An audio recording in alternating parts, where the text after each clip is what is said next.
Assalamualaikum class, this is Mohammad Hashim Zia and you guys are watching Math with Hashim Zia। बेटा last lecture में chapter number 8 को start किया था।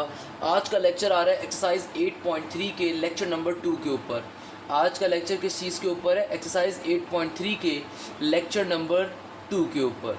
तो आज की क्लास के अंदर हम लोग क्या डिस्कस करने वाले हैं? हम लोग डिस्कस करेंगे ऑड पावर के कॉन्सेप्ट को, यानी कि लास्ट की क्लास में जो हम लोगों ने पोजीशन और मिडिल टर्म को स्टार्ट किया था उसके टॉपिक ऑड पावर के कॉन्सेप्ट को डिस्कस करेंगे। यानी कि अगर आपको एक क्वेश्चन गिवन हो और उस पर्टिकुलर क्वेश्चन के अंदर आपको नहीं बताया जाए कि आपकी रिक्वायर्ड टर्म क्या होगी, आपको नहीं बताया जाए कि आपकी रिक्वायर्ड टर्म जो आपने फाइंड करनी है वो किस पे फाइंड करनी है, तो उस सूरत में हम पावर को देखते हैं। अब पावर अगर तो इवन होती है तो हमने उसका फॉर्मूला भी देख लिया था, उसके क्वेश्चन भी सॉल्व कर लिए थे। बट अगर पावर ऑड होगी उस सूरत में हम क्या करेंगे वो आज समझने वाले हैं। तो बेटा ऑलवेज रिमेंबर दिस थिंग कि अगर पावर ऑड होती है तो आपके पास दो मिडिल टर्म्स होती हैं। कितनी मिडिल टर्म्स होती हैं? दो मिडिल टर्म्स होती हैं। अगर आपके पास पावर क्या होती है ऑड, तो आपकी मिडिल टर्म्स की तादाद दो होती है। एक कहलाती है n+1 divided by 2th term और एक कहलाती है n+3 divided by 2th term. यानी कि अगर आपकी पावर ऑड आ रही होगी तो आपकी रिक्वायर्ड टर्म्स दो होंगी। इसका सिंपल मतलब है कि दो आर आएंगे। इसका मतलब ये कि दो आंसर्स हमेशा निकलते हैं अगर पावर क्या होती है? ऑड होती है। ऑलवेज रिमेंबर दिस कॉन्सेप्ट कि अगर पावर ऑड होगी दो मिडिल टर्म्स होंगी, दो रिक्वायर्ड टर्म्स होंगी, दो आर की वैल्यूज होंगी, यानी कि दो आंसर्स होंगे। इन अदर वर्ड्स क्लियर है मेरा बेटा? आइए पहले क्वेश्चन की जानिब मूव करते हैं। पहला क्वेश्चन क्या कह रहा है? पहला क्वेश्चन कहता है find the two middle terms. ये क्वेश्चन पेपर में ऐसे भी आ जाता है, ये ऐसे भी आ जाएगा in the following binomial expansion use the concept of middle term. ये क्वेश्चन ऐसे भी आ जाएगा in the following binomial expansion use the journal theorem formula for the binomial expansion. ये भी कह सकता है एग्जामिनर। सही है ना मेरा बेटा? तो क्वेश्चन को उतारने देखने के बाद सबसे पहला काम क्या करना है? आपने क्वेश्चन को एज इट इज एक दफ़ा लिख देना है। सबसे पहला काम ही क्या है? इंपॉर्टेंट तरीन काम, क्वेश्चन को एज इट इज एक दफ़ा लिख दीजिए। उसके बाद सेकंड नंबर के ऊपर आपने क्या करना है? तमाम वैल्यूज़ को लिख देना है। देखिए यहाँ पे ए की वैल्यू क्या आ रही है आपके पास? ए होती है फर्स्ट टर्म की वैल्यू क्या है? x3। बी आपके पास क्या होती है? सेकंड टर्म की वैल्यू क्या आ रही है? 1 डिवाइडेड बाय x²। और n क्या होती है आपकी पावर? n की वैल्यू क्या आ रही है? 7 आ रही है। n की वैल्यू क्या आ रही है? 7 आ रही है। तो मेरा बेटा जब आपने तीनों चीज़ें लिख दी, अब सिंपल तरीके से गौर से देखिएगा कि अब हमने तीनों चीज़ें लिख दी। अब मुझे साफ दिख रहा है कि रिक्वायर्ड टर्म तो गिवन नहीं है, और अगर बाइनोमियल एक्सपेंशन पे सॉल्व करने को कहा हुआ है इसका मतलब क्या? फिर मुझे मिडिल टर्म कॉन्सेप्ट यूज करना पड़ेगा। तो मिडिल टर्म कॉन्सेप्ट क्या कहता है? अगर पावर को देखो, पावर इवन है या ऑड? यहाँ पे पावर कैसी आ रही है? ऑड। इस बात को लिखेंगे यहाँ पे इफ, क्या लिखेंगे? If power is odd, if power is odd, we have two middle terms. If power is odd, we have two middle terms. If power is odd, we have two middle terms. If power is odd, we have two middle terms. If power is odd, we have two middle terms. अच्छा भाई, एक middle term क्या होती है मेरा बेटा? ये होती है हमारे पास सिंपल तरीके से n+1 divided by 2th term. एक फॉर्मूला हमारे पास क्या होता है? n+1 divided by 2th term. Second number के ऊपर क्या होती है? n+3 divided by 2th term. यानी कि कहने का मकसद क्या है? कभी भी अगर आपकी पावर ऑड होगी तो आपकी दो मिडिल टर्म्स होती हैं। एक होती है n+1 divided by 2th term और दूसरी क्या होती है? n+3 divided by 2th term. Clear है मेरा बेटा? तो भाई देखो आपकी n की वैल्यू क्या है? 7। तो एक दफ़ा क्या बन जाएगा? 7+1 डिवाइडेड बाई 2th टर्म, और एक दफ़ा क्या बन जाएगा? 7 प्लस का 3 डिवाइडेड बाई 2th टर्म। एक दफ़ा क्या बन जाएगा 7 + 1 divide by 2 T H term, और एक दफ़ा क्या बन जाएगा 7 + 3 divide by T H term. 7 + 1 क्या होता है 8 डिवाइडेड बाई 2 यानी कि फोर्थ टर्म क्या हो जाएगा, सिंपल तरीके से ये हो जाएगा फोर्थ टर्म। और 7 + 3 क्या हो जाएगा मेरा बेटा, ये हो जाएगा 10 डिवाइडेड बाई 2 फिफ्थ टर्म, ये क्या हो जाएगा फिफ्थ टर्म। क्लियर है भाई, यानी कि हमारे पास n की वैल्यू 7 गिवन थी, तो हमने सिंपल तरीके से चूंकि ऑड पावर थी तो हमने पोजीशन ऑफ मिडिल टर्म के कॉन्सेप्ट को यूज़ किया, पोजीशन ऑफ मिडिल टर्म के दोनों फॉर्मूलाज को यूज़ करा, और हमारे पास फाइनली फिर दो मिडिल टर्म्स की वैल्यूज आ गई। एक का नाम क्या था फोर्थ टर्म और एक का नाम क्या था फिफ्थ टर्म, एक का नाम क्या था फोर्थ टर्म और एक की वैल्यू क्या है फिफ्थ टर्म। अब हम बारी बारी इसके ऊपर अपने आंसर्स को फाइंड करेंगे। बारी बारी कैसे फाइंड करेंगे मेरा बेटा, एक दफ़ा आंसर निकालेंगे फोर्थ टर्म के लिए, एक दफ़ा आंसर निकालेंगे फिफ्थ टर्म के लिए। क्लियर है भैया, आइए सॉल्व करना स्टार्ट करते हैं। तो अब देखिए हमारे पास पहले कौन सा आंसर निकालना है, फॉर एग्जाम्पल हमें फोर्थ टर्म के लिए आंसर निकालना है, तो यहाँ पे लिख देंगे for fourth term, for fourth term. पहले हम लेट सपोज आंसर फाइंड कर रहे हैं फोर्थ टर्म के लिए। जब टर्म आपकी फोर्थ होगी तो बेटा आर की वैल्यू क्या होगी, आर क्या होता है रिक्वायर्ड टर्म माइनस का 1, आर की वैल्यू क्या होती है मेरा बेटा रिक्वायर्ड टर्म माइनस का 1, यानी कि 4 माइनस का 1 ये क्या हो जाएगी 3 हो जाएगी। हमारे पास जनरल टर्म फॉर्मूला क्या होता है, जनरल टर्म फॉर्मूला हमारे पास होता है एज वी नो डैट, क्या फॉर्मूला है मेरा बेटा, फॉर्मूला होता है हमारे पास T R plus 1 equal to के बाद n कम्बिनेशन r, a की power n minus R, b की पावर क्या आ जाएगा सिंपल r। तो अब गौर से देखिएगा, बात को समझिएगा, आपने जो वैल्यूज की सारी स्टार्टिंग में लिखी हुई है, n की वैल्यू क्या है आपके पास 7, n की वैल्यू क्या है 7, n की वैल्यू क्या है 7, और इस केस के लिए हमने चूंकि फोर्थ टर्म की वैल्यू फाइंड कर रहा हूँ तो r क्या है मेरे पास 3 है, तो क्या बन गया t3 प्लस का 1, तो r की जगह पे क्या आ गया 3 आ गया। a की वैल्यू क्या है, देखिए a की वैल्यू क्या है हमारे पास x क्यूब, a की वैल्यू क्या आ रही है मेरा बेटा x क्यूब आ रही है, b पावर के अंदर क्या है n माइनस का r, तो क्या बन जाएगा 7 माइनस का 3। b की वैल्यू क्या आ रही है मेरा बेटा, b की वैल्यू आ रही है 1 divided by x square, b की वैल्यू आ रही है 1 divided by x square whole power में क्या है 3 का 3। 7 कम्बिनेशन 3 कैलकुलेटर में चेक कर लीजिए क्या वैल्यू आ रही है, आई होप 35 होगी। 7 कम्बिनेशन 3 किसके बराबर होता है बेटा 35 की होता है। ऊपर क्या बन जाएगा एक्स क्यूब, 7 में से जब 3 निकालोगे तो 7 में से 3 गया तो सिंपल तरीके से क्या आ जाएगा आपके पास, I guess it will become अल्लाह भला करे क्या 4, क्या हो जाएगा 7 में से जब 3 जाएगा तो सिंपल तरीके से क्या आ जाएगा 4 आ जाएगा। और यहाँ पे क्या ये पावर 3 है ये 1 पे भी जाएगी और एक्स स्क्वायर पे भी जाएगी, जब ये पावर 3 1 पे जाएगी तो 1 की पावर 3 1 ही होता है, सिंपल तरीके से एक्स स्क्वायर पे जब जाएगी तो क्या हो जाएगी पावर मल्टीप्लाई होगी, तो एक्स स्क्वायर इंटू 3 क्या हो जाएगा सिंपल एक्स की पावर 6 हो जाएगा।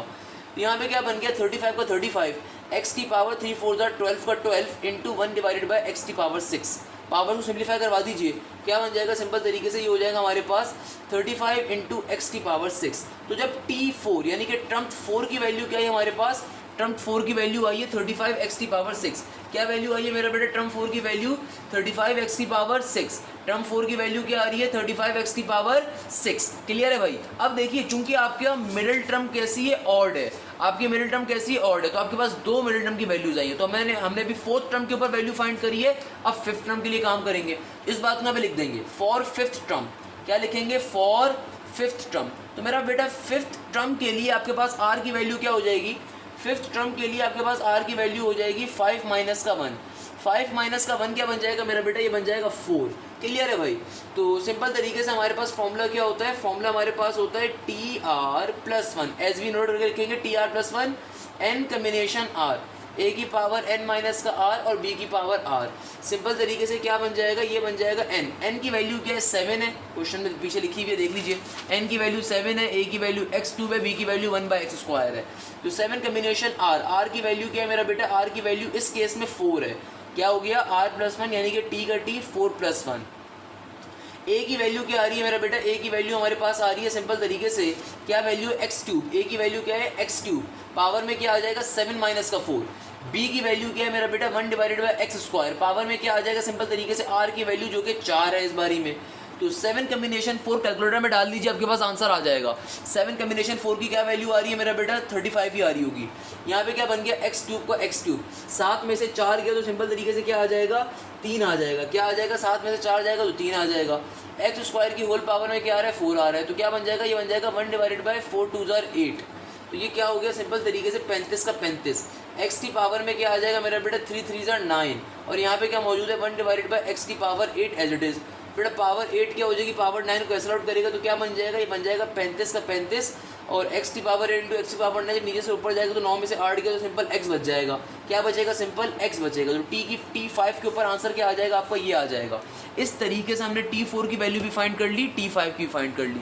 रिमेंबर वन थिंग, कभी भी आपकी पावर क्या होगी, ऑड होगी तो मेरा बेटा 2 मिडिल टर्म की वैल्यूज़ आती हैं। 2 मिडिल टर्म की वैल्यूज़ आने का मतलब क्या है, 2 r की वैल्यूज़ आती हैं, 2 डिफरेंट आंसर्स आते हैं। लास्ट में अपना आंसर क्या लिखोगे, hence the required value of middle term is T4 is equal to 35x की power 6 and T5 is equal to 35x। Question जल्दी से रिपीट कर देता हूँ। क्वेश्चन बहुत ही आसान सा, बहुत ही सिंपल सा। क्वेश्चन आपसे क्या कह रहा है, क्वेश्चन आपसे कह रहा है कि भैया अगर पावर आपको ऑड गिवन है, आपको r की वैल्यू क्वेश्चन में नहीं गिवन थी, रिक्वायर्ड टर्म आपको क्वेश्चन में नहीं गिवन है, आपसे कहा जा रहा है कि क्वेश्चन को सिंप्लीफाई करो। आपसे क्या कहा जा रहा है, क्वेश्चन को सिंप्लीफाई करो। ये क्वेश्चन आपको गिवन है, आपको उस क्वेश्चन में r नहीं गिवन, रिक्वायर्ड टर्म नहीं गिवन। सिंपल तरीके से जब कभी आपको r की वैल्यू रिक्वायर्ड टर्म नहीं दी जाएगी, आप क्या कॉन्सेप्ट यूज़ करोगे, आप ये कॉन्सेप्ट यूज़ करोगे कि आप हमेशा हमेशा पावर को चेक करोगे। पावर इवन होगी तो 1 मिडिल टर्म होती है, पावर ऑड होती है 2 मिडिल टर्म्स होती हैं। तो पावर ऑड होती है जो 2 मिडिल टर्म्स होती है, उनके फॉर्मूले को यूज़ करा, दोनों मिडिल टर्म की वैल्यूज़ आ गई, यानी कि हमारे पास 2 रिक्वायर्ड टर्म्स आ गई। तो दोनों रिक्वायर्ड टर्म्स के ऊपर बारी बारी फॉर्मूले को यूटिलाइज करवाए, यूटिलाइज करवाने के बाद 2 डिफरेंट आंसर्स आ गए। यही मेरा फाइनल रिजल्ट होगा। लास्ट में रिजल्ट की एरर डाल के लिखूंगा, hence the required value of T4 is 35x की power 6 and the value of T5 is 35 into x. Clear है मेरा बेटा? इस तरीके से क्वेश्चन सॉल्व हो जाएगा, कंप्लीट हो जाएगा, अपने मन तक ही अंजाम पे पहुंचेगा। नेक्स्ट क्वेश्चन की जाने मूव करेंगे। नेक्स्ट क्वेश्चन पेपर के रिस्पेक्ट से एक बहुत इंपॉर्टेंट क्वेश्चन है, बहुत दफा ये क्वेश्चन पेपर में पूछा आ चुका है। क्या कह रहा है क्वेश्चन, कहता है 2x माइनस का x square divided by 4 whole power में 9 आ रहा है। अगेन क्वेश्चन क्या कहेगा, क्वेश्चन सिंपल सी बात कर रहा होगा, क्वेश्चन में हेडिंग लिखी हुई होगी, solve the following binomial expansion by using middle term concept, या फिर ये क्वेश्चन आ जाएगा solve the following binomial expansion by using general term formula, या फिर ये क्वेश्चन आ जाएगा use the middle term concept. तो आपके पास ये क्या आ रहा है, क्वेश्चन नंबर 5 का क्वेश्चन पार्ट नंबर 2, आसान सा क्वेश्चन, बच्चों वाला क्वेश्चन। तो भाई देखो क्वेश्चन के अंदर आपको रिक्वायर्ड टर्म नहीं गिवन है, रिक्वायर्ड टर्म नहीं गिवन तो कैसे सॉल्व करते हैं, पावर को देख के सॉल्व करते हैं। पावर इवन होगी तो इवन के position formula for middle term, power odd होगी तो ऑड के लिए position of formula for the middle term का यूज करके अपनी रिक्वायर्ड टर्म्स को फाइंड करते हैं, देन फॉर्मूलाज को यूज करते हैं। आइए सॉल्व करते हैं इस क्वेश्चन को। इंपॉर्टेंट क्वेश्चन है, मार्क कर लीजिएगा, पेपर में बहुत आ चुका है। कैसे सॉल्व करोगे मेरा बेटा, सिंपल पैटर्न है, और वो सिंपल पैटर्न क्या है आपके पास कि सबसे पहले क्वेश्चन को एडिट एक बार लिख दोगे, 2x माइनस का x square divided by 4 whole power में क्या है 9 का 9। यहाँ पे आपके पास a की वैल्यू क्या है 2x, b की वैल्यू क्या आ रही है मेरा बेटा नेगेटिव का x स्क्वायर डिवाइडेड बाय 4, और n की वैल्यू क्या आ रही है मेरा बेटा 9 का 9। n की वैल्यू क्या है आपके पास 9 का 9। अच्छा भाई आगे मूव करते हैं। आगे जब हम मूव करते हैं तो रिमेंबर दिस थिंग कि आपके पास यहाँ पे अल्लाह भला करे पावर कैसी है हमारे पास, अच्छा पावर हमारे पास कैसी आ रही है मेरा बेटा, ऑड पावर आ रही है। तो जब पावर ऑड होती है, इफ पावर इज ऑड, इस जुमले को लिखना लाजमी है बेटा, एग्जामिनर को बताना है। क्या लिखेंगे, if power is odd, if power is odd we have 2 middle term, we have 2 middle term, if power is odd we have 2 middle terms.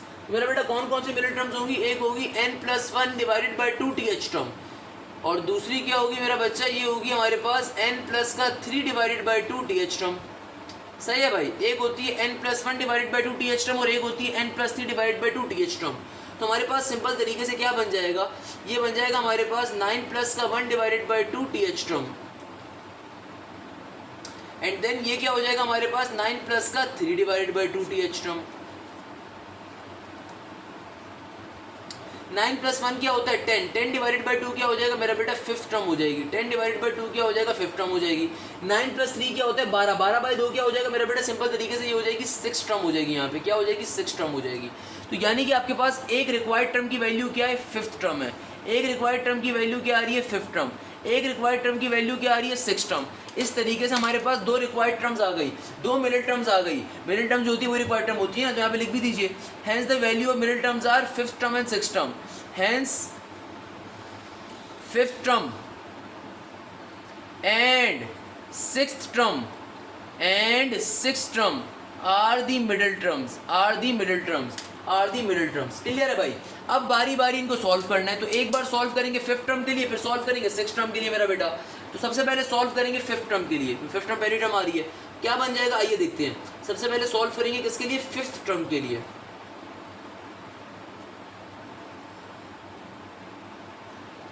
अच्छा भाई फिफ्थ टर्म के लिए सॉल्व करें तो मेरा बेटा जब हमारी टर्म फिफ्थ होगी तो आर की वैल्यू क्या होगी, आर क्या होता है रिक्वायर्ड टर्म माइनस का 1, तो रिक्वायर्ड टर्म 5 आ रही है, 5 में से 1 निकाल दीजिए तो आर की वैल्यू यानी कि क्या होगी 4 होगी। आर की वैल्यू क्या होगी मेरा बेटा, इसका मतलब 4 होगी। क्लियर है भाई, सिंपल तरीके से आगे मूव करिएगा। अब फाइनली फॉर्मूला अप्लाई कर दूंगा। फॉर्मूला क्या होता है हमारे पास, फॉर्मूला होता है T R plus 1 is equal to N combination R, A की पावर एन माइनस का आर, बी की पावर आर। क्लियर है मेरा बेटा, सिंपल तरीके से गौर से देखिए। इस केस में जब फिफ्थ टर्म है तो आर की वैल्यू क्या है 4, तो क्या बन जाएगा टी 4 प्लस का 1। एन की वैल्यू क्या है क्वेश्चन में 9 कम्बिनेशन 4। ए की वैल्यू क्या है, ए क्या है ये रहा, ए की वैल्यू क्या है मेरा बेटा 2x। पावर में क्या आ रहा है आपके पास n माइनस का यानी कि 9 माइनस का 4। b की वैल्यू क्या आ रही है, b की वैल्यू आ रही है माइनस का x square divided by 4 whole power में r क्या है आपके पास 4 का 4। अच्छा भाई, तो 9 कम्बिनेशन 4 कैलकुलेटर में चेक कर लीजिए क्या आ रहा है। If I am not wrong 9 combination 4 की वैल्यू क्या आ रही होगी 126। क्या वैल्यू आ रही है मेरा बेटा 126। क्लियर है भाई, आगे मूव करते हैं। आगे क्या हो जाएगा 2x की पावर में 9 माइनस का 4, 9 में से जब 4 निकालोगे तो क्या आ जाएगा 5 आ जाएगा। फिर आगे क्या हो जाएगा नेगेटिव के एक्स स्क्वायर की होल पावर है 4। अब देखो बाहर पावर कैसी आ रही है 4, 4 कैसी पावर है इवन पावर, इवन पावर अंदर वाले तमाम नेगेटिव साइन को क्या करेगा खत्म कर देगा। तो मेरा बेटा सिंपल तरीके से ये 4 पावर एक्स स्क्वायर पे भी चली जाएगी, 4 पे भी चली जाएगी। एक्स स्क्वायर की जब पावर में 4 आएगा, जब एक्स स्क्वायर की पावर में 4 आएगा तो पावर हमेशा मल्टीप्लाई होती है। 4 टू जार क्या बन जाएगा एक्स की पावर 8 बन जाएगा और नीचे 4 की पावर 4 पे पावर 4 चली जाएगी, तो ये बन गया। इसको नेक्स्ट पेज पे लिख दूंगा तो 126 का 126 एज इट इज, ये पावर 5 2 पे भी जाएगी और x पे भी जाएगी। क्लियर है भाई, 2 की पावर 5 क्या होता है 32, x की पावर 5 एज इट इज का एज इट इज। आइए चेक कर लेते हैं क्या बन रहा है। सिंपल तरीके से क्या हो गया, ये हो गया 126 का 126, आगे क्या बन गया 126 का 126 इंटू 2 की पावर 5 किसके बराबर होता है 32 के बराबर होता है, और x की पावर 5 एज इट इज का एज इट इज। और यहाँ पे देन आगे क्या मौजूद था x की पावर 8 डिवाइडेड बाय 4 की पावर 4, x की पावर 8 डिवाइडेड बाय 4 की पावर 4 की पावर 4 क्या हो जाएगा मेरा बेटा 256, 4 की पावर 4 क्या हो जाएगा 256। कैलकुलेटर में चेक कर लीजिए 4 की पावर 4 क्या हो जाएगा 256। तो यहाँ पे क्या बन गया, ये बन गया 126 इंटू 2 की पावर 5, 2 की पावर 5 होता है 32 और x की पावर 5 इंटू एक्स की पावर 8 ये भी मल्टीप्लाई होगा मेरा बेटा। x की पावर 5 जब x की पावर 8 से मल्टीप्लाई होगा, whenever two terms multiply and their bases are same their power always add, तो x एक ही बार लिखा जाएगा, पावर्स आपस में ऐड हो जाएंगी। तो 8 प्लस 5 किसके बराबर होगा 13 के बराबर होगा, 8 प्लस 5 किसके बराबर होगा 13 के बराबर होगा। और नीचे डिवीजन में क्या आ जाएगा 256 का 256, सिंप्लीफाई कर लो इसको फर्दर कैलकुलेटर में डाल के, क्या बन जाएगा 126 इंटू 32 डिवाइडेड बाई 256। तो आपका फाइनल आंसर क्या आ जाएगा 63 डिवाइडेड बाई 4 इंटू एक्स की पावर 13। तो अगर तो आपके पास फिफ्थ टर्म की वैल्यू आपको फाइंड करनी होगी तो फिफ्थ टर्म की आपकी आएगी ये आएगी। अगर आपको फिफ्थ टर्म की वैल्यू फाइंड करनी होगी तो फिफ्थ टर्म की जो वैल्यू आ रही है वो क्या आ रही है मेरा बेटा ये आएगी फिफ्थ टर्म की। इसी तरीके से अब हम फाइंड करेंगे सिक्स टर्म की वैल्यू को, फिफ्थ टर्म की वैल्यू ये आई है, अब फाइंड कर लेंगे सिक्स टर्म की वैल्यू को। क्या लिखेंगे फॉर सिक्स टर्म, इस बात को यहाँ पे लिख देंगे फॉर सिक्स्थ टर्म। तो अभी हम लोगों ने फिफ्थ टर्म के लिए काम कर लिया। ये वाले क्वेश्चन पेपर में बहुत आते हैं बेटा, क्योंकि यहाँ पे 2 बार आपको काम करना पड़ता है। अब सिक्स टर्म के लिए जब काम कर रहे हो तो मेरा बेटा सिक्स टर्म के अंदर आर की वैल्यू क्या होगी आपकी 6 में से 1 गया, 6 में से 1 गया, रिक्वायर्ड टर्म माइनस का 1, आर की वैल्यू क्या आ जाएगी 5 आ जाएगी, आर की वैल्यू क्या आ गई 5 आ गई। सिंपल तरीके से आपने क्या करना है, सिंपल तरीके से आपने अब यहाँ पे फॉर्मूला अप्लाई कर दो। फॉर्मूला क्या होता है मेरा बेटा T R plus 1 equal to N combination R, A की पावर एन माइनस का आर, बी की पावर आर का आर। क्लियर है भैया, सिंपल तरीके से देखिए एन की वैल्यू क्या है आपके पास, एन आपके पास सिंपल तरीके से आ रहा है 9, एन क्या आ रहा है आपके पास सिंपल तरीके से 9, कम्बिनेशन का कम्बिनेशन 5 का 5, ए की वैल्यू क्या है मेरा बेटा, ए की वैल्यू आपके पास आ रही है 2x, ए की वैल्यू क्या आ रही है 2x, पावर में क्या होगा n माइनस का r, क्या बन जाएगा 9 माइनस 5। b की वैल्यू क्या आ रही है आपके पास, b की वैल्यू आपके पास है नेगेटिव का x square divided by 4, b की वैल्यू आ रही है नेगेटिव का x square divided by 4, r की वैल्यू क्या है 5 का 5। सिंपल तरीके से क्या बन जाएगा r प्लस 1, तो 5 प्लस 1 यहाँ पे 6 हो गया। तो 9 कम्बिनेशन 5 कैलकुलेटर में चेक कर लीजिए, कैलकुलेटर में चेक करिए 9 कम्बिनेशन 5 किसके बराबर आ रहा है, 9 कम्बिनेशन 5 आ रहा होगा आपके पास 126 के बराबर, सही है भाई। और यहाँ पे क्या हो गया 2x की पावर 9 में से 5 निकाल दीजिए, तो क्या बन जाएगा 2x का 2x, 9 में से 5 निकालेंगे तो क्या बचेगा भैया 4 बच जाएगा if I am not wrong. और ये जो 5 आ रहा है ये 5 कैसी पावर है, ऑड पावर है। ऑड पावर अब की बारी में नेगेटिव साइन को नेगेटिव ही रहने देगी, खत्म नहीं करेगी, तो नेगेटिव का नेगेटिव एज इट इज। ये पावर 5 जो है स्क्वायर पे भी जाएगा तो क्या बन जाएगा 5 2 10, और ये पावर 5 4 पे भी जाएगा तो क्या बन जाएगा 4 की पावर 5। सिंपल तरीके से क्या हो गया 126 का 126, यहाँ पे क्या हो जाएगा 2x की होल पावर 4, 2 की पावर 4 और x की पावर 4 क्या बन जाएगा, ये पावर 4 जो है 2 पे भी जाएगा और x पे भी जाएगा, 2 की पावर 4, 2 की पावर 4 क्या हो जाएगा 16 इंटू x की पावर 4 का 4 as it is into negative का x की पावर 10 डिवाइडेड बाय 4 की पावर 5, 4 की पावर 5 कैलकुलेटर में डालिए क्या आंसर आ रहा है। आई होप ये आ रहा होगा 1024। 4 की पावर 5 क्या होता है 1024, 10 24, 4 की पावर 5 क्या होता है 1024, कैलकुलेटर चेक कर लीजिए। अब क्या करो तमाम कांस्टेंट टर्म्स को आपस में सिंप्लीफाई करवा दो और तमाम वेरिएबल्स को आपस में सिंप्लीफाई करवा दो। ये माइनस साइन जो आ रहा है उसको हमने स्टार्टिंग में लिख दिया और सिंपल तरीके से 126 इंटू 16 डिवाइडेड बाय 1024 को आपस में सॉल्व करवा दीजिए और यहाँ पे फिर क्या आ रहा है x की पावर 4 इंटू x की power 10, whenever two terms multiply and their bases are same their power always add, तो क्या बन जाएगा x की पावर 14 बन जाएगा। तो 126 इंटू 16 डिवाइडेड बाय 1024 क्या बन जाएगा, कैलकुलेटर में डाल दीजिए आपके पास आई बिलीव ये आंसर आ रहा होगा नेगेटिव का 63 डिवाइडेड बाय 32, नेगेटिव का 63 डिवाइडेड बाय 32 और यहाँ पे x की पावर 14 का 14 एज इट इज। तो आपके पास t6 की वैल्यू क्या आ जाएगी, ये आ जाएगी आपके पास t6 की जो वैल्यू आ रही होगी मेरा बेटा वो क्या आ जाएगी नेगेटिव का 63 डिवाइडेड बाय 32। तो आपका ये फाइनल आंसर आ जाएगा इस पर्टिकुलर क्वेश्चन का। किस तरीके से सॉल्व करा दोबारा समझाने को तैयार हूँ। आसान सा क्वेश्चन है, बेसिक कॉन्सेप्ट है मेरा बेटा। आपको क्वेश्चन दिया जाता है, आपसे कहा जाता है कि भाई इस पर्टिकुलर क्वेश्चन को सॉल्व करना है। कैसे सॉल्व करना है कि आपको एक बायनोमियल एक्सपेंशन गिवन है, आपसे कहा जा रहा है कि उस बायनोमियल एक्सपेंशन को एक्सपेंड करवाओ और आपसे आगे रिक्वायर्ड टर्म नहीं दी जाती है। तो आपने सबसे पहले चेक करना है कि पावर कैसी है। मुझे साफ दिख रहा है कि मेरा बेटा मेरी पावर जो आ रही है वो कैसी आ रही है, ऑड आ रही है। कैसी आ रही है, ऑड आ रही है। जब कभी ऑड पावर होती है तो हमारे पास 2 मिडिल टर्म्स होती हैं, 2 मिडिल टर्म्स होती है। तो इसके मायने क्या हुए, इसके मायने ये हुए कि मेरा बेटा सिंपल तरीके से 2 दफ़ा आंसर्स आएंगे, 2 दफ़ा आर की वैल्यूज आएंगी, 2 दफ़ा हमारे पास मिडिल टर्म्स आएंगी, 2 दफ़ा रिक्वायर्ड टर्म्स आएंगी, 2 दफ़ा फॉर्मुलाज यूज होंगे। क्लियर है भाई। तो हमारे पास जो 2 मिडिल टर्म की वैल्यूज आई उन्होंने बारी बारी फॉर्मुला यूज कर लिया। पहली आंसर ये आ गया, फिर दूसरी वैल्यू के ऊपर जब आर की वैल्यू निकाल के उसके लिए काम कर दूसरा आंसर ये आ गया। लास्ट में रिजल्ट लिख दोगे और आपका फाइनल रिजल्ट क्या आ रहा होगा, हैंस द रिक्वायर्ड वैल्यू। भाई रिजल्ट कोई छापने वाली चीज नहीं होती, उसके रट्टे नहीं लगते होते। रिजल्ट सिंपल चीज होती है। क्या लिखोगे, hence the required value of t5 is 63/4 into x की power 13 and the value of t6 is x minus का 63 डिवाइड बाय 32 इंटू एक्स की पावर 14। इस तरीके से क्वेश्चन क्या हो जाएगा, आपका सॉल्व हो जाएगा। क्लियर है भाई। अब आपके पास एक नेक्स्ट क्वेश्चन आ रहा है और जो नेक्स्ट क्वेश्चन आपके पास आ रहा है, नेक्स्ट क्वेश्चन क्या है, आपका होमवर्क है। बिल्कुल लास्ट क्वेश्चन के पैटर्न के ऊपर सॉल्व होगा। जो लास्ट के 2 क्वेश्चन मैंने करवाए बिल्कुल उसी तरह सॉल्व होगा। ये आई बिलीव यहाँ पे जो पावर आ रही है पावर 11 है। पावर क्या है, पावर 11 अगर देख नहीं रहा आपको मैं बता देता हूँ। x डिवाइडेड बाय 5 माइनस का 5 divided by x whole power में 11 है। इस क्वेश्चन को आपने खुद बैठ के सॉल्व करना है। ये आपको मेरी तरफ से होमवर्क का गिफ्ट है। तो भाई इस तरीके से हमारा ये पर्टिकुलर पूरा टॉपिक एंड हुआ। ये जो मिडिल टर्म वाला टॉपिक था, यहाँ पे जाके फाइनली हमारा दूसरा एप्लीकेशन जो होता है वो एंड होता है। आज की क्लास में इंशाल्लाह तीसरे एप्लीकेशन को भी स्टार्ट कर रहे होंगे। बट बहरहाल ये क्वेश्चन क्या आपका होमवर्क है। क्लियर है मेरा बेटा। क्वेश्चन नंबर 5 का पार्ट नंबर 3 ऑड पावर वाला ये आपका होमवर्क आ रहा है और आपने इस पर्टिकुलर क्वेश्चन को तरीके से सॉल्व करना। अब हम फाइनली अपने नेक्स्ट टॉपिक के ऊपर मूव कर रहे हैं। नेक्स्ट टॉपिक क्या आता है हमारे पास, इंडिपेंडेंट ऑफ एक्स का। मेरा बेटा एक्सरसाइज 8.3 का ये फाइनल टॉपिक होगा और ये फाइनल टॉपिक भी बहुत बहुत बहुत बहुत इंपॉर्टेंट टॉपिक है। बिलीव मी बहुत इंपॉर्टेंट टॉपिक है, पेपर में बहुत पूछा जाता है ये टॉपिक भी। इस टॉपिक के अंदर आपसे क्या कहा जा रहा है, आपसे कहा जा रहा है कि आपको क्या फाइंड करना है। आपसे कहा जाता है कि आपको फाइंड करना है इंडिपेंडेंट ऑफ एक्स के लिए, या कोई भी पर्टिकुलर पावर दे दी जाएगी एक्स की वाई की, उसके लिए काम करना होगा। तो अभी तक एक्सरसाइज 8.3 में हमने 2 तरह के कॉन्सेप्ट पढ़े हैं। पहला कॉन्सेप्ट पढ़ा था कि अगर मुझे बायनोमियल एक्सपेंशन दी जाए और उसके साथ रिक्वायर्ड टर्म दी जाए तो सिंपल फॉर्मूला यूज़ करते थे। दूसरा कॉन्सेप्ट हमने पढ़ा था मिडिल टर्म का, कि भाई अगर मुझे बायनोमियल एक्सपेंशन दी जाए और उस एक्सपेंशन के साथ रिक्वायर्ड टर्म ना लिखी भी हो, ऐसे कोई रिक्वायर्ड टर्म ना लिखी हुई हो, देन हम क्या करते थे, हम पावर को देख के सॉल्व करते थे। हम पावर अगर इवन होती थी तो रिक्वायर्ड टर्म अलग निकालते थे, उसका अलग फॉर्मूला था। अगर हमारी पावर ऑड होती थी तो हमारे पास 2 रिक्वायर्ड टर्म्स आती थी, 2 मिडिल टर्म्स आती थी, उसका अलग तरीकेकार था। अब हम जो टॉपिक के ऊपर आ रहे हैं ना, यहाँ पे आपको इंडिपेंडेंट ऑफ एक्स का या फिर आपसे कहा जाएगा स्पेसिफिक पावर ऑफ एक्स का क्वेश्चन। इन क्वेश्चंस के अंदर बड़ा मजे का काम होता है और बहुत ही मजे से आप क्वेश्चन को सॉल्व कर सकते हो। मगर आपने बस एक चीज़ अपने जहन में रखनी है, यानी कि जो भी पावर क्वेश्चन में आपसे कही जाएगी ना, कि आपको वो बस अपने जहन में रखनी है, बाकी सारा काम बहुत ही मजे का है।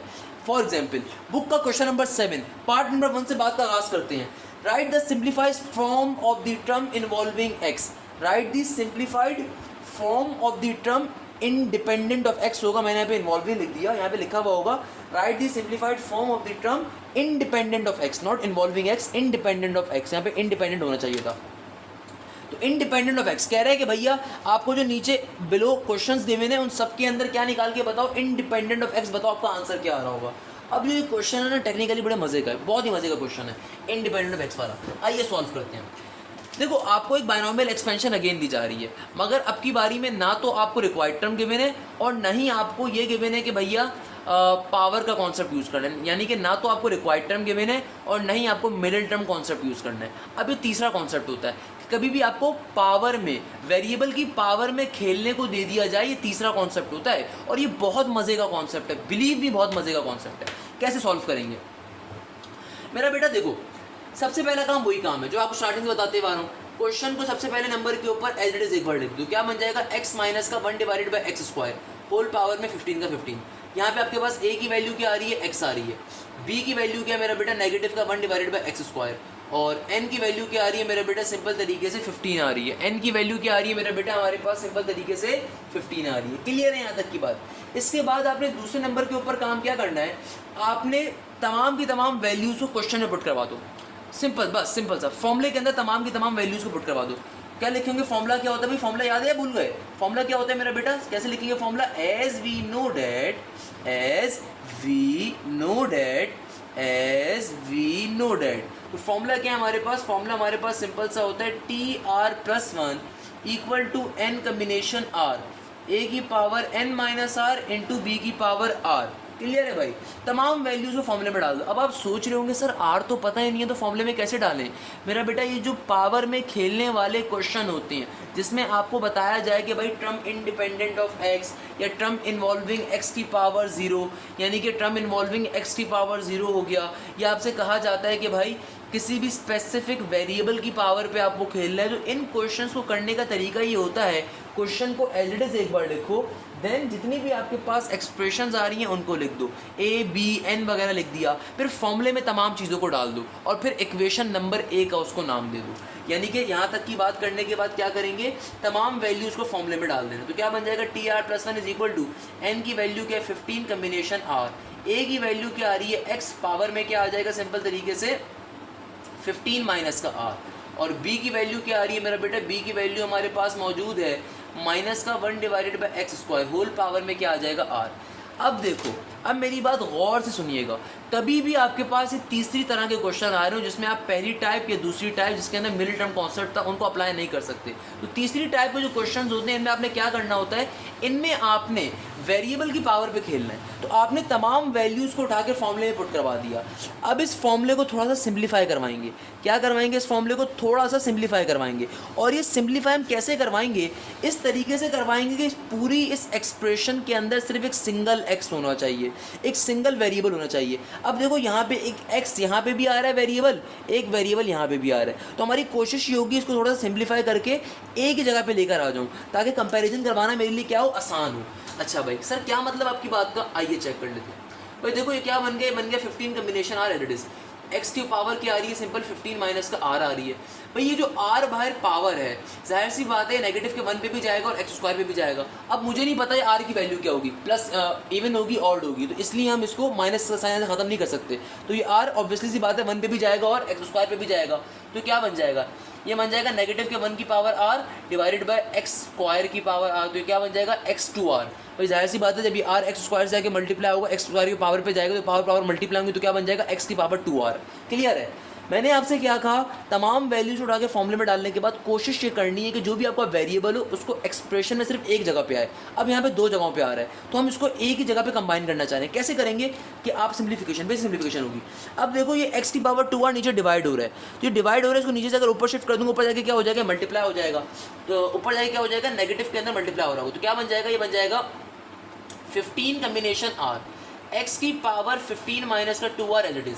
जब इस x की पावर 2r को मैं नीचे से ऊपर सेंड करूंगा तो ऊपर जाके क्या बन जाएगा, नेगेटिव का 2r, ऊपर जाके क्या बन जाएगा मेरा बेटा नेगेटिव का 2r, यानी कि जो x की पावर पॉजिटिव का 2r था, जब हम इसको नीचे से ऊपर शिफ्ट करेंगे तो ऊपर जाके क्या बन जाएगा x की पावर नेगेटिव का 2r।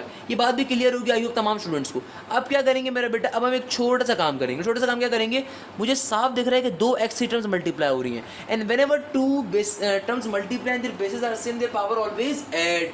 मेरा बेटा क्या बन जाएगा, ये बन जाएगा आपके पास सिंपल तरीके से 15 कम्बिनेशन r, x की पावर में क्या आ जाएगा 15, अच्छा ये सॉरी यहाँ पे माइनस का आर था, यहाँ पे क्या था माइनस का आर था, 15 माइनस आर था ना, हाँ सही है। यहाँ पे क्या बन गया आपके पास x की पावर 15 माइनस का आर माइनस का 2r, तो ये क्या बन जाएगा, ये बन जाएगा x की पावर 15 माइनस का 3r। भाई ये x की पावर 15 माइनस आर था और ये x की पावर माइनस का 2r था, दोनों टर्म्स मल्टीप्लाई और उनकी बेसिस सेम है तो पावर्स क्या हो जाएंगी, ऐड हो जाएंगी। क्या बन जाएगा x की पावर 15 माइनस का 3r इनटू बाहर क्या मौजूद है माइनस का 1 की power r as it is का एज इट इज़। अब फाइनली आप इसको इक्वेशन नंबर 1 का नाम दे दीजिए। क्या कहा दोबारा रिपीट कर देता हूँ बेटा, क्वेश्चन मुश्किल नहीं है, बिल्कुल आसान सा कॉन्सेप्ट है, बस एक बार समझने की देर है। देखो कभी भी आपके पास ये टर्म इंडिपेंडेंट ऑफ एक्स के क्वेश्चन आ जाए या specific power of the variable के क्वेश्चन आ जाए, क्वेश्चन का एड्रेस एक बार लिखना है, तमाम वैल्यूज़ को लिखना है एक बार, और फिर तमाम वैल्यूज़ को उठा के आर के बगैर फॉर्मूले में डाल देना है। उसके बाद आपने क्वेश्चन को सिंप्लीफाई करना है कि आपके पास जो एक्सप्रेशन है इस एक्सप्रेशन में सिर्फ एक वेरिएबल है। अब यहाँ पे देखो x दो जगह पे आ रहा था, तो हमने क्या करा, हमने बेसिक सिंप्लीफिकेशन करी कि पावर को पहले ऊपर नीचे शिफ्ट करवाया, फिर जो दूसरा वाला x है उसको नीचे से ऊपर शिफ्ट करा, ताकि हमारे पास सिंपल तरीके से एक्सप्रेशन में एक ही x आ रहा हो। जब ये एक x वाला काम कर लेंगे ना, तब इस चीज़ को इक्वेशन a का नाम दे देंगे। अब आपका फाइनल काम अब आपने करना है, अब बड़े मज़े का काम है। अब मज़े का काम क्या है, अब हमेशा ये जो आपके पास अब खाली एक x आ गया ना, अब खाली जो एक x आ गया, अब इस एक x को आपने कंपेयर करवाना है किसके साथ, आपको क्वेश्चन में जो भी बात कही जाएगी उस x के साथ। देखो हमें जो क्वेश्चन में डेटा गिवन था, हमने उस डेटा को जब हमने फॉर्मूले में डाला, फॉर्मूले में डालने पे मुझे x की वैल्यू क्या मिल रही है 15 माइनस का 3r, मगर क्वेश्चन क्या कहता है कि तुम्हारे पास जो आंसर के अंदर x आना चाहिए वो टर्म इंडिपेंडेंट ऑफ x का होना चाहिए। भाई मैंने जो मुझे डेटा गिवन था जब क्वेश्चन में डाला, फॉर्मूले में डाला, तो ये x मिल रहा है, मगर क्वेश्चन क्या कहता है, क्वेश्चन कहता है कि तुम्हारे पास जो इस फॉर्मूले के ऊपर इस क्वेश्चन के ऊपर जो आंसर आना चाहिए वो क्या आना चाहिए, टर्म इंडिपेंडेंट ऑफ x। क्या आना चाहिए, टर्म इंडिपेंडेंट ऑफ x। यानी कि क्वेश्चन ये चाहता है अकॉर्डिंग टू द क्वेश्चन, भाई ये मैं नहीं कहता, ये क्वेश्चन कह रहा है, क्वेश्चन में लिखा हुआ है कि इंडिपेंडेंट ऑफ x निकालो, x की पावर 0 के लिए काम करो। तो क्वेश्चन क्या कहते हैं, अकॉर्डिंग टू द क्वेश्चन जो तुम्हारी रिक्वायर्ड टर्म है must be independent of x। जो तुम्हारी रिक्वायर्ड टर्म है according to the question the required term must be independent of x। आपकी जो रिक्वायर्ड टर्म है वो मस्ट बी होनी चाहिए इंडिपेंडेंट ऑफ x। तो भाई इसका मतलब मैं इस जो एक सिंगल x की वैल्यू आ रही है, इस पर्टिकुलर x की वैल्यू को कंपेयर करवाऊंगा जो भी मुझसे पावर दी जा रही होगी। यहाँ पे मुझसे क्या पावर दी जा रही है, क्वेश्चन लिखा हुआ है term independent of x। Independent of x के मायने क्या होते हैं, x की पावर 0 की होती हैं। इंडिपेंडेंट ऑफ x के मायने x की पावर 0 की इसलिए होती है कि मेरा बेटा दुनिया में किसी भी टर्म की पावर में अगर 0 आ रहा हो उसका मतलब 1 होता है। क्लियर है, तो कभी भी मुझसे कहा जाएगा टर्म इंडिपेंडेंट ऑफ x यानी कि x की पावर 0 के ऊपर काम करना है। तो मेरे पास जो भी फॉर्मूले के ऊपर वैल्यूज डालने के ऊपर x की एक सिंगल वैल्यू आ रही थी, इस सिंगल वैल्यू को मैं इस x की पावर 0 के साथ क्या करवा दूंगा, कंपेयर करवा दूंगा। तो यहां से मेरे पास बेसिकली r की वैल्यू आएगी, क्योंकि जब मैंने दोनों x की वैल्यूज को इक्वल टू के आमने सामने एक दूसरे से कंपेयर करवाया, तो मैथ्स का बेसिक कॉन्सेप्ट है, कभी भी इक्वल टू के आमने सामने अगर दो बेस बराबर हो जाते हैं तो पावर हमेशा क्या आती है, एक दूसरे के बराबर आ जाती है। तो पावर्स क्या होती हैं, एक दूसरे के बराबर आ जाती हैं, तो पावर्स भी क्या हो जाती हैं, आपस में एक दूसरे के बराबर हो जाती हैं। यानी कि 0 की वैल्यू किसके बराबर आ गई, 15 माइनस के 3r के। माइनस के 3r को उस तरफ सेंड करिए तो आपका 15 की वैल्यू क्या आ जाएगी, तो r की वैल्यू क्या आ जाएगी, 15 डिवाइडेड बाई 3, 3 5 ज़र 15, तो आपके पास r की वैल्यू क्या आ गई, 5 आ गई। अब इस r की वैल्यू अगर आप क्रॉस चेक करना चाहते हो कि आपने सही काम किया या गलत काम किया है, इस r की वैल्यू को इधर वापस ला के इक्वेशन a में इस r में पुट करके चेक कर लीजिए, क्या यहाँ पे आपके पास x की पावर 0 या जो भी आपको पावर फाइंड करनी है, जो भी आपको पावर आंसर में चाहिए कि वो यहाँ पे फॉर्म हो रही है। क्वेश्चन चूंकि मुझसे टर्म इंडिपेंडेंट ऑफ x की पावर 0 के लिए कह रहा था, तो मैं अगर r की वैल्यू यहाँ पे डालता हूँ 5 3 15 बन जाएगा, 15 में से 15 गया तो x की पावर 0 बन गया। इसका मतलब हमने काम क्या किया है, सही किया है। क्लियर है मेरा बेटा, तो यानी कि हमारे पास यहाँ से r की वैल्यू क्या आ गई, 5 आ गई। तो इस r की वैल्यू 5 को सिंपल तरीके से इक्वेशन नंबर a में आप पुट करवा दिया करोगे। क्या करवा दोगे, इस r की वैल्यू 5 को putting r is equal to 5 किसके अंदर? इक्वेशन नंबर 1 के अंदर। इक्वेशन नंबर 1 में इस आर की वैल्यू को क्या करवाएंगे मेरा बेटा? पुट करवा देंगे। तो सिंपल तरीके से क्या बन जाएगी इक्वेशन नंबर 1 हमारी? ये रही equation number A, sorry equation number A में पुट करवाना है। क्या बन जाएगी equation number A? T R plus 1 यानी कि T5 प्लस 1 क्या बन जाएगी? ये बन जाएगी T5 प्लस का 1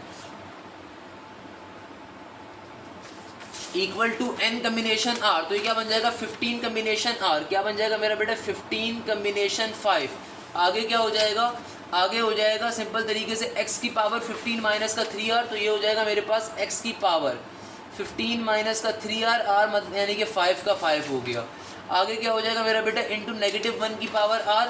तो इंटू -1 की पावर क्या हो जाएगा? -1 की पावर r की वैल्यू क्या आ गई? 5 आ गई। तो 15 कम्बिनेशन 5 T5 प्लस 1 T6 बन गया। 15 कम्बिनेशन 5 किसके बराबर होता है? कैलकुलेटर आपके पास मौजूद है, सॉल्व कर लीजिए। आई गेस बराबर होता है 3003 के। और यहाँ पे क्या बन जाएगा? 15 में से 15 गया तो x की पावर 0 बन गया, और माइनस के 1 की पावर 5 का मतलब क्या? नेगेटिव का 1 एडिड रहेगा, क्योंकि पावर कैसी है? Odd. Odd power negative sign खत्म नहीं करेगी। तो मेरा फाइनल आंसर क्या आ रहा होगा? T6 का नेगेटिव का 3003 x की पावर 0। ये मेरा फाइनल आंसर आ जाएगा इस पर्टिकुलर क्वेश्चन का। क्या कहा मैंने? दोबारा सुन लीजिए। इस क्वेश्चन का आंसर क्या आ जाएगा? ये आ जाएगा। देखने में क्वेश्चन आपको थोड़ा लंबा लग रहा होगा, क्योंकि मैंने बेटा बहुत डिटेल में समझाने की कोशिश करी कि आपका एक एक कॉन्सेप्ट क्लियर हो सके, मगर बिलीव मी क्वेश्चन बहुत ही ईजी है, बहुत ही बच्चों वाला है। अभी हम आहिस्ता आहिस्ता बाकी क्वेश्चन सॉल्व करेंगे, आपको आइडिया होगा। आइए दोबारा एक्सप्लेन कर देता हूँ। इस क्वेश्चन की खास बात क्या है मेरा बेटा? ये इंडिपेंडेंट ऑफ एक्स के टॉपिक का मतलब क्या है? एक्स की पावर 0 पे हमें काम करना है, तभी आपको क्वेश्चन इंडिपेंडेंट ऑफ एक्स होगा। मगर ये टाइप नंबर 3 बड़े मजे की है। आपको क्वेश्चन में बताया जाएगा कि आपको जो बाइनोमियल एक्सपेंशन ओपन करवानी है, आपको आंसर के अंदर किस वेरिएबल की पावर पे ओपन करवानी है। लेट्स सपोज अगर टर्म इंडिपेंडेंट ऑफ एक्स कह रहे हो तो इसका मतलब वेरिएबल की पावर 0 पे ओपन करवानी है। ओके, अब आपने कुछ भी नहीं करना। कभी भी पावर की फनकारी वाला क्वेश्चन आ रहा हो ना, आपने तमाम वैल्यूज़ को उठा के एज इट इज़ फॉर्मूले में पुट करवा देना है, और फिर फॉर्मूले को चेक करना है क्या आपके पास एक से ज़्यादा वेरिएबल मौजूद है, इधर एक्स या वाई। अगर तो मौजूद है उनको आप सॉल्व करवाओगे, यानी कि जो भी आपका एक्स की वैल्यू आ रही है उसको आप क्वेश्चन में लिखा होगा किस वेरिएबल के काम करना है। लेट्स सपोज इस क्वेश्चन में लिखा हुआ है कि आपको इंडिपेंडेंट ऑफ एक्स के लिए काम करना है, तो आप एक्स के वेरिएबल को देख रहे हो। आपने चेक किया कि यार क्वेश्चन में तो भाई 2 एक्स आ रहे हैं, तो मैंने क्या कहा था? हमेशा पहले सिंप्लीफाई करके एक एक्स की फॉर्म में कन्वर्ट करोगे, एक एक्स की फॉर्म में। तो हमने क्या सिंप्लीफाई करा? बेस सिंप्लीफिकेशन करी, एक एक्स की फॉर्म में कन्वर्ट कर दिया। जब एक एक्स की फॉर्म में कन्वर्ट कर दिया तो उसके बाद जो भी एक एक्स की फॉर्म में कन्वर्ट की वाली टर्म होगी इसको कंपेयर करवाएंगे। किससे कंपेयर करवाएंगे? क्वेश्चन में जो स्टेटमेंट गिवन होगी उस एक्स के साथ या उस वेरिएबल के साथ। क्वेश्चन में स्टेटमेंट गिवन थी कि टर्म इंडिपेंडेंट ऑफ एक्स के लिए काम करना है, यानी कि एक्स की पावर 0 से कंपेयर करवाया। मैथ्स का बेसिक कॉन्सेप्ट है, कभी भी आपकी बेसिस सेम होती है तो पावर्स क्या होती हैं? आपस में इक्वेट हो जाती हैं। पावर्स आपस में क्या होती हैं? इक्वेट होती है। मेरे पास आर की वैल्यू क्या आ गई? 5 आ गई। तो इस आर की वैल्यू 5 को अगर आप क्रॉस चेक करना चाहते हो तो इक्वेशन ए में डाल के चेक कर लीजिए। आपके पास टर्म इंडिपेंडेंट ऑफ एक्स यानी कि एक्स की पावर 0, ये जो भी आपसे पावर दी व्यू की वेरिएबल की वो फॉर्म हो रही होगी। तो खैर बहरहाल इस आर की वैल्यू को वापस इक्वेशन ए में डाला हम लोगों ने, तो जहाँ जहाँ आर आ रहा था वहाँ पे हर जगह पे आर आ गया। तो इस तरीके से मेरे पास फाइनली आंसर आ जाएगा इस क्वेश्चन का। आई होप अब सबको ये क्वेश्चन क्लियर होगा। नेक्स्ट क्वेश्चन में मूव करते हैं। नेक्स्ट क्वेश्चन बड़ा इंपॉर्टेंट है। अगेन मेन क्वेश्चन क्या है? आपको टर्म इंडिपेंडेंट ऑफ एक्स के लिए काम करना है। आपको किसके लिए काम करना है मेरा बेटा? टर्म इंडिपेंडेंट ऑफ एक्स के लिए काम करना है। तो इस क्वेश्चन को भी बिल्कुल लास्ट क्वेश्चन के पैटर्न के ऊपर ही सॉल्व कर रहे होंगे। क्या क्वेश्चन आ रहा है हमारे पास? क्वेश्चन बड़ा ही मजे का, बहुत मजे का क्वेश्चन है। कहता है कि भैया x माइनस का 2 divided by x whole power में 10 आ रहा है। सबसे पहला काम क्या करोगे मेरा बच्चा? क्वेश्चन को एज इट इज एक बार लिख दीजिए। तो क्वेश्चन क्या है? x माइनस का 2 divided by x whole power में 10 का 10। अब यहाँ पे आपने a की वैल्यू क्या है? आपके पास x है। b की वैल्यू क्या आ रही है? आपके पास माइनस का 2 डिवाइडेड बाई एक्स, और आपके पास n की वैल्यू क्या है मेरा बच्चा? 10 आ रही है। मैंने क्या कहा? कभी भी आपके पास ये पावर वाला क्वेश्चन आ जाए, टर्म इंडिपेंडेंट ऑफ एक्स वाला या वेरिएबल की पावर आपको आंसर वो वाला, क्या करोगे? सिंपल तरीके से तमाम वैल्यूज़ को उठा के फॉर्मूले में डाल दो। कभी भी टर्म इंडिपेंडेंट ऑफ एक्स वाला क्वेश्चन आ जाए, तमाम आपके पास जो पर्टिकुलर आपकी वैल्यूज़ आ रही हैं उनको उठा के अपने फॉर्मूले में पुट करवा देना है। तो फॉर्मूला क्या होता है हमारे पास? एज वी नो डेट मेरा बेटा फॉर्मूला क्या होगा? सिंपल तरीके से as we know that T R plus 1 equal to के बाद n कम्बिनेशन r, a की पावर n माइनस का r, b की पावर r। क्लियर है भाई? तो अब गौर से देखिएगा भाई, देखो n कम्बिनेशन r यानी कि 10 कम्बिनेशन r की वैल्यू क्या है मेरा बेटा? r की वैल्यू हमें नहीं मालूम, तो एज इट इज रहेगा। a की वैल्यू क्या है? x, तो x की पावर में क्या आ जाएगा? 10 माइनस का r। b की पावर क्या है? b क्या है हमारे पास? माइनस का 2 divided by x. Whole power में क्या आ जाएगा r का r, तो ये क्या बन गया टी आर प्लस का 1 equal to 10 combination r x की पावर 10 माइनस का r इंटू माइनस का 2 डिवाइडेड बाई x की होल पावर में r। इस तरीके से हम लोगों ने तमाम वैल्यूज में पुट करवा दिया। अब देखो मुझे साफ दिख रहा है कि मेरा जो वेरिएबल x है वो दो जगहों पे आ रहा है। मैंने क्या बताया था, सर ने क्या आपको बताया कि भाई एक जगह पे आना चाहिए, तो एक जगह पे लाने के लिए पहले सिंप्लीफाई तो करवाऊंगा, फिर इक्वेशन ए का इसको खिताब दूंगा। तो कैसे सिंप्लीफाई करवाऊंगा भाई, 10 कम्बिनेशन r का 10 कम्बिनेशन एज इट इज, ये तो x की पावर 10 माइनस का r एज इट इज रहेगा। ये जो बेटा r आ रहा है, ये r जाहिर सी बात है 2 पे अलग जाएगा और x पे अलग चला जाएगा, तो क्या बन जाएगा नेगेटिव की 2 की पावर r और x की पावर r। आपने सबसे पहले यहाँ से पावर को ब्रेक कर दिया ताकि पावर दोनों इंडिविजुअल टर्म्स में चली गई। अब इस x की पावर r को मैं नीचे से ऊपर सेंड कर दूंगा, इस x की पावर r को हम नीचे से क्या करेंगे, ऊपर सेंड करवा देंगे। तो बेटा ये क्या बन जाएगा, ये बन जाएगा 10 कम्बिनेशन r x की पावर 10 माइनस का r, सही है ना। ये जब x की पावर r में नीचे से ऊपर सेंड करूंगा तो उसकी पावर में नेगेटिव का साइन आ जाएगा, तो क्या बन जाएगा x की पावर नेगेटिव r, और फिर यहाँ पे क्या मौजूद है माइनस का 2 की power r as it is का एज इट इज। इधर क्या मौजूद है मेरा बेटा माइनस का 2 की power r as it is का एज इट इज। अच्छा भाई क्लियर है यहाँ तक की बात। अब क्या बन जाएगा भैया, सिंपल तरीके से ये बन गया 10 combination r, whenever two terms multiply and their bases are same their power always add।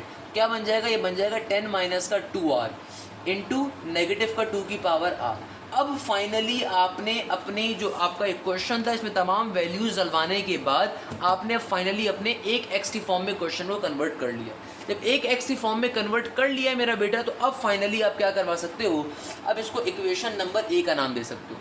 अब जब इक्वेशन ए का नाम दे दिया तो अब पैटर्न आपसे क्या कहता है, तरीकेकार क्या कहता है कि अब इसको कंपेयर करवाओ किस x की पावर के ऊपर क्वेश्चन आंसर आपसे मांग रहा है, किस x की पावर पे मांग रहा है आपसे question answer, term independent of x पे मांग रहा है। तो ट्रम इंडिपेंडेंट ऑफ x के ऊपर कैसे निकालेंगे मेरा बच्चा आंसर, बहुत ही आसान सी बात है। जो भी आपकी आपने अपनी सिंगल x की वैल्यू बनाई है उसको कंपेयर करवा देना है आपने। क्या लिखोगे यहाँ पे, अकॉर्डिंग टू द क्वेश्चन। भाई देखो according to the question required, according to the question required term is independent of x, according to the question required term is independent of x। तो क्वेश्चन आपसे क्या कह रहा है, क्वेश्चन आपसे कहता है कि भाई तुमने जो ये फॉर्मूला अप्लाई करके, तुमने जो इस क्वेश्चन की वैल्यूज अप्लाई करके x की वैल्यू निकाली है वो ये निकाली है x की पावर 10 माइनस 2r, जबकि क्वेश्चन तुमसे क्या रिक्वायर्ड करता है कि टर्म इंडिपेंडेंट ऑफ x हो, तो इसलिए हम दोनों x की वैल्यूज को आपस में कंपेयर करवा देंगे। क्या बन जाएगा, x की पावर 10 माइनस का 2r कंपेयर करवा दिया जाएगा x की पावर 0 के साथ। मैथ्स का बेसिक कॉन्सेप्ट है इक्वल टू कि आमने सामने वाली चीजें अगर सिमिलर होती हैं तो मेरा बेटा पावर्स आपस में इक्वेट हो जाएंगे। क्या बन जाएगा, 10 minus 2r is equal to 0। तो यहाँ से आपके पास बेसिकली 2r की वैल्यू आ जाएगी, r की वैल्यू क्या आ जाएगी, यहाँ से आपके पास 5 आ जाएगी। r की वैल्यू इत्तेफाक से क्या आ जाएगी आपके पास, 2 5 10, तो r की वैल्यू 5 आ जाएगी। डाल के चेक कर लीजिए इस r की वैल्यू को जल्दी से, क्या 10 माइनस 10 x की पावर 0 बन रहा है, बिल्कुल बन रहा है। इसका मतलब आपका क्वेश्चन क्या है, आपने करेक्ट क्वेश्चन सॉल्व किया हुआ है। अब इस r की वैल्यू 5 को इक्वेशन नंबर ए में वापस डाल दीजिए और तमाम की तमाम वैल्यूज़ को हम क्या करेंगे, फाइंड कर लेंगे। भाई ये क्वेश्चन पेपर में बहुत पूछा जा चुका है इसलिए मैं खुद से सॉल्व करवा रहा हूँ।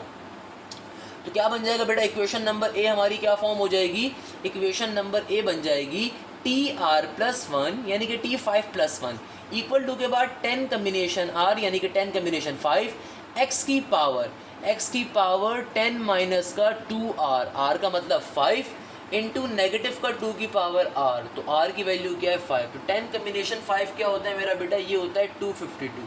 तो x की पावर क्या बन जाएगा, 0 का 0 माइनस का 2 की पावर 5, नेगेटिव का 2 की पावर 5 क्या होगा मेरा बेटा, ऑड पावर है तो ऑड पावर नेगेटिव साइन खत्म नहीं करती, तो क्या बन जाएगा 32 का 32 एज इट इज रहेगा, नेगेटिव का 32 आ जाएगा। यहाँ पे क्या आ जाएगा, नेगेटिव का 32।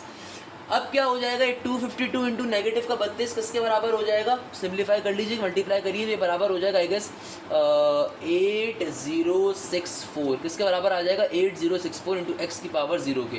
तो आपके पास फाइनली T6 की वैल्यू क्या आ जाएगी, नेगेटिव का 8064 इंटू एक्स की पावर 0। क्लियर है मेरा बेटा।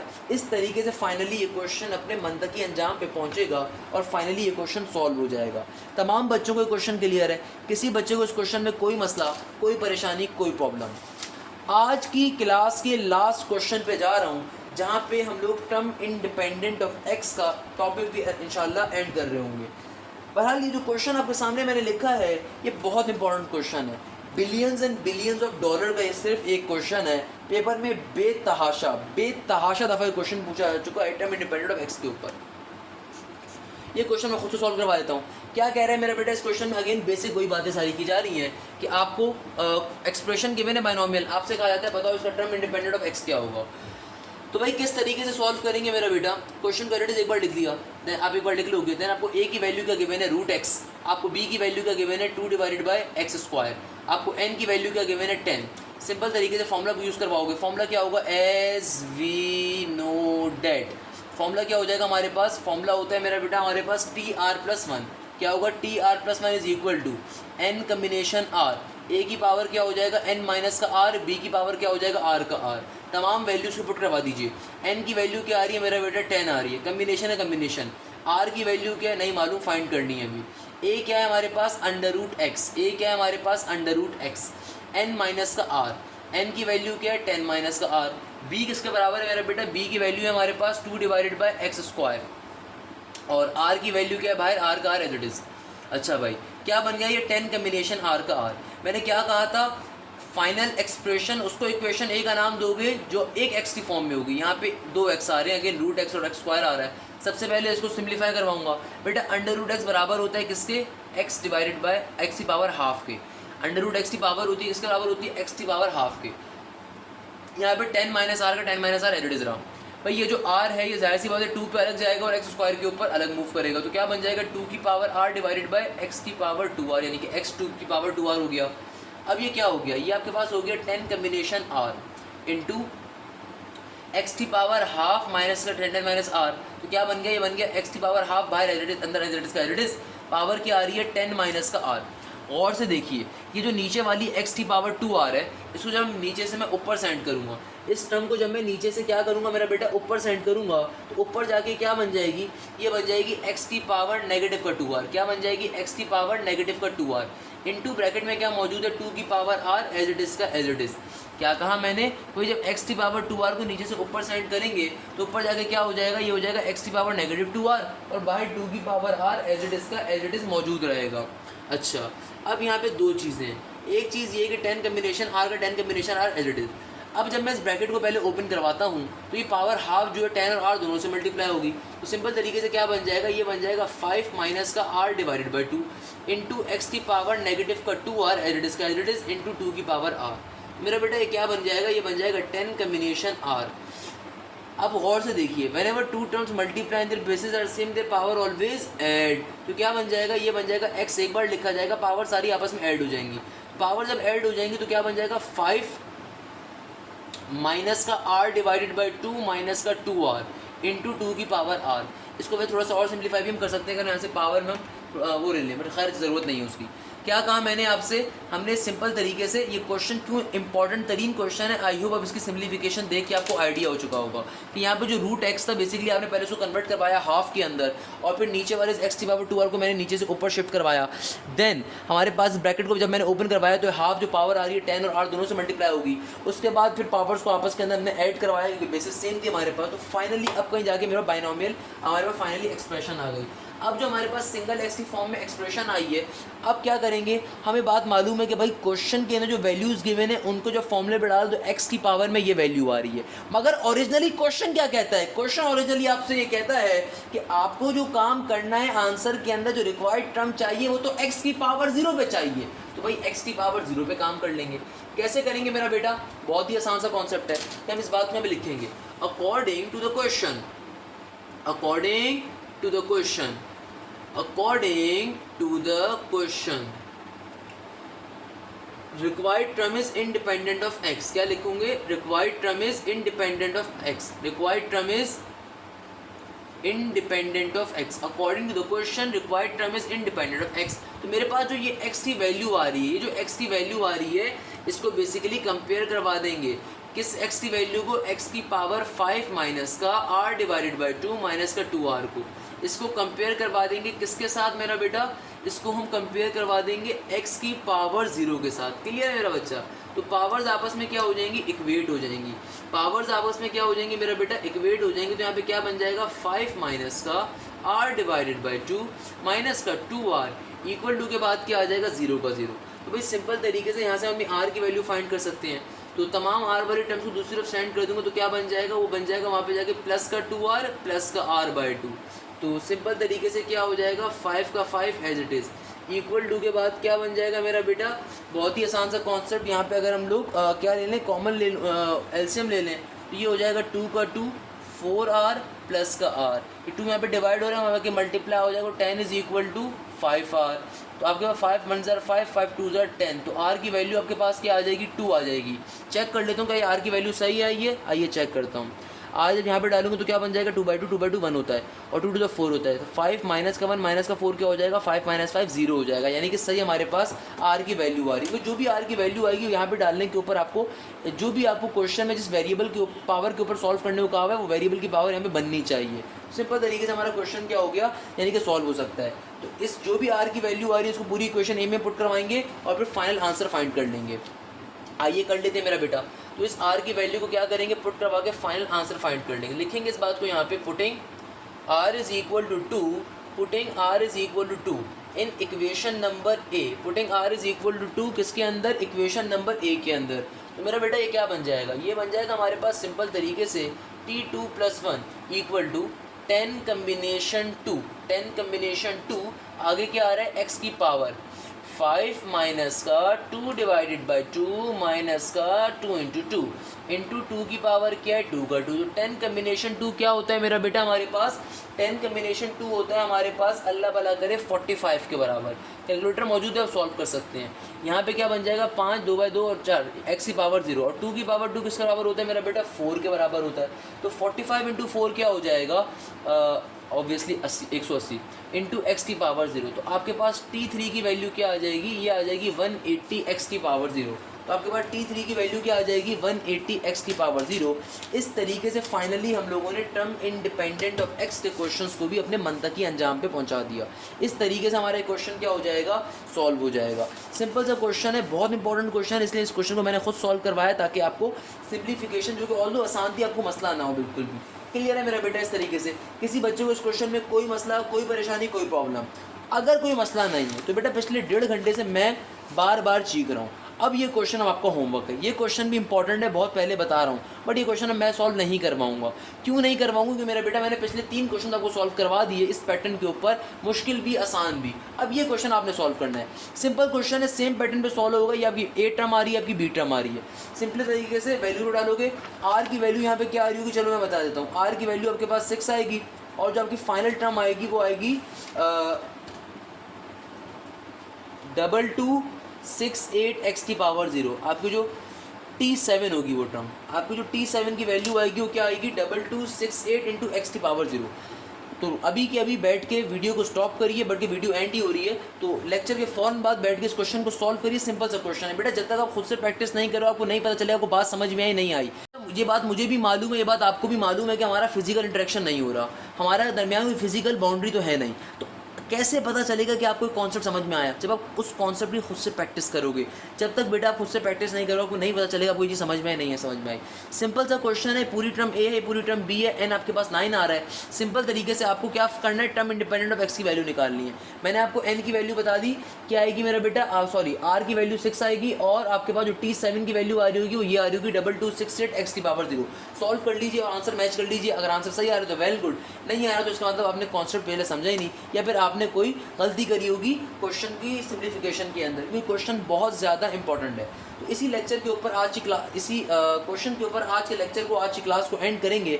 इस उम्मीद के साथ, इस खैरियत के साथ आप जहाँ हैं जैसे हैं खैरियत से होंगे इंशाल्लाह, और बहुत ज़्यादा मैथ्स की प्रैक्टिस करेंगे ताकि आपको पेपर के अंदर अच्छे नंबर आ सकें। अगर आपको लेक्चर समझ में आया, पसंद आया, ये चैप्टर अगर आज से पहले आपको मुश्किल लगता है तो कमेंट सेक्शन में लाजमी बताइएगा, और कोई मसले मसाइल है वो भी कमेंट सेक्शन में बताइएगा, कोई परेशानी है वो भी बताइएगा ताकि हम उसको भी हल कर सकें इंशाल्लाह। तो आई होप आपको बात सारी क्लियर होगी।